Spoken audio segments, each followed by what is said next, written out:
Anthony decided to live dangerously today.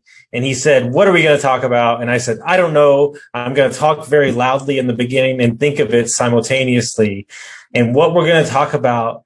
So we need to keep rambling a little bit longer until a topic comes to the top of our mind. So this is what happens when we try to fly too close to the sun. We come in without the net. But no, there's something to be said about coming in unscripted into life and just being present for whatever could occur. When you come in with an agenda, then you try to force things down that narrow little path. And this is something that's really interesting because I think I just found our topic really honestly. Boom, you hit it. It's interesting when I was doing the podcast circuit back when I first started. You know, I wanted to be scripted. I wanted to really know my talking points as much as possible.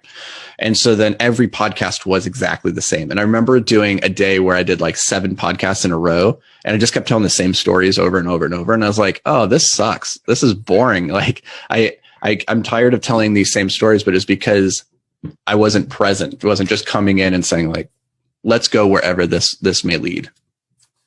Well, it's the entire genesis to when I started creating social content. You saw it yesterday. I know you saw it yesterday because you texted me about it.